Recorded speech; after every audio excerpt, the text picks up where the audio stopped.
Welcome back to The Explainer. Today we're diving straight into an incredibly grimdark, mythic text. It's essentially a cosmic play, one that details the absolute inevitable demise of the old gods and the chaotic birth of the Ubermensch. We're going to be looking at this through the eyes of its cynical narrator, Ludgard.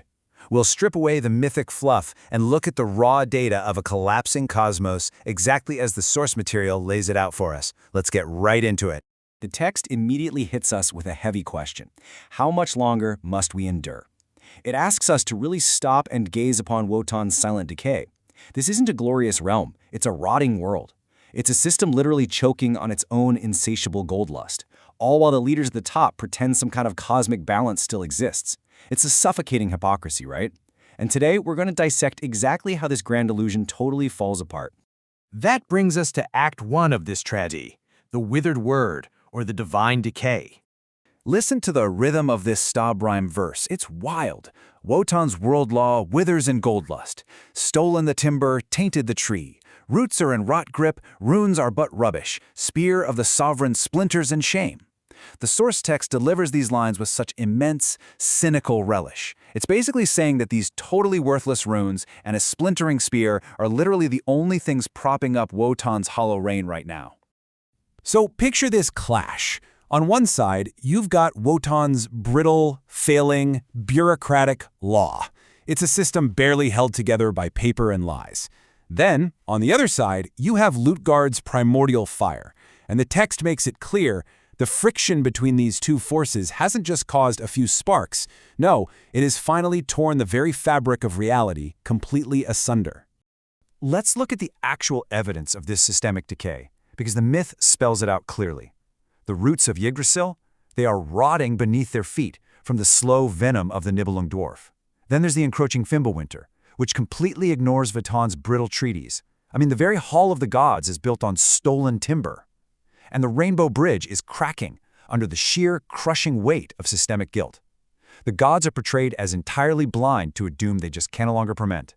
Which leads us to Act 2, the Seed of Shadow and the Forging of the Bound Blight. Here's where it gets really dark. Seed of the Shadowfall slams into marrow, binding the blood oath, blight of the branch, meat of the master, mocking the might, anchor of anger, acting on ash. This verse introduces the real tragic pawn of our cosmic play. We're talking about a completely innocent artisan, twisted and mutated into a monstrous anchor for the god's own systemic guilt. This internal transformation builds step by agonizing step into what is honestly a Gothic masterpiece of agony. First, a cosmic seed plummets from a torn celestial fissure. It acts like an alchemical crucible, violently mutating the artisan. Then, veins of blue electricity erupt as the victim's skin literally sloughs off like dead charcoal. And finally, the masterstroke. A parasitic blood oath is forged.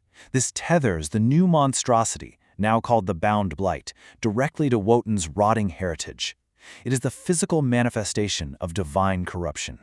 The text puts it this way: every breath sucks the oxygen from the sky. So the absolutely crucial takeaway here is that Wotan did this to himself. Because this creature's life force is inextricably tied to the god's foundation, every single blow Wotan deals in his own defense is now just a pathetic, suffocating hammerfall against his own crumbling house. Talk about a self-fulfilling prophecy. Now we enter Act 3, the Arsonist's Cosmic Theater. Notice how easily these mighty beings fall when their perception is distorted?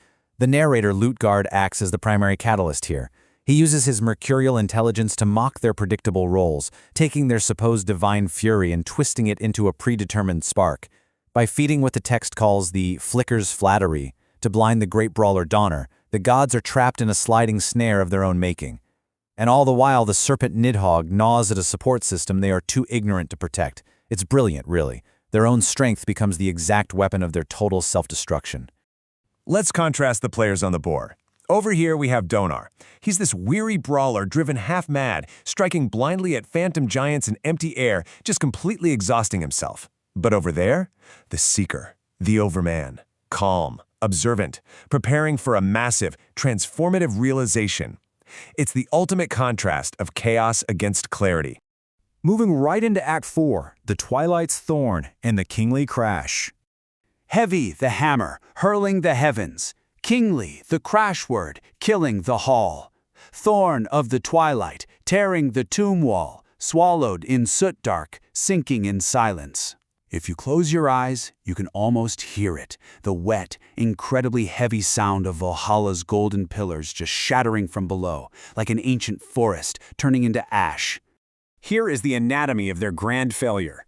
Dornar attempts what he thinks is a desperate cleansing strike to purge the rot, but he's been played.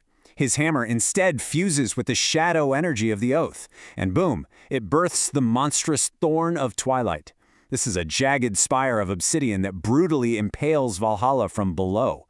There's no glorious, heroic final battle here, guys. The universe simply disappears into absolute freezing dark. A kingly crash where everyone and everything is swallowed in soot and total silence. In the myth, this is the inevitable, justified termination of a deeply corrupt reign. And finally, Act 5, the Overman's Ascent, known as the Seventh Solitude. While the gods sink in silence, we get this. Seventh, the solitude, severed from support. Peak of the pale ash, pure as the void. Bite through the blackness, breaking the beast. Laughing the light word, loosing the lie. This verse right here is the herald of a completely new dawn. It's the birth of the radiant creator, emerging from a pure, terrifying void. So, what actually is this seventh solitude? Well, the text defines it as a pure, transformative void. It's the ultimate Nietzschean crucible, sitting right atop the peak of ash. But here's the catch. To reach it, you have to be completely severed from the rotting support systems of the old gods. You literally have to face the ultimate existential test entirely alone. And it's up there in the void that the Übermensch meets the eternal recurrence. This is the great beast of cyclical repetition. To survive this, to actually transcend, the Seeker cannot just fight the serpent. No, they must literally bite its head off. Mastering this horrific, endless cycle is what finally breaks the beast. It looses the lie of Wotan's old world and, beautifully, unleashes holy, transformative laughter. Let's quickly map this out to make the contrast perfectly clear. Think of it as two distinct endings. On one side, the kingly crash.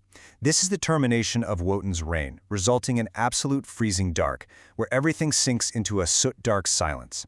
But on the other side, the seventh solitude, the Übermensch's ultimate crucible.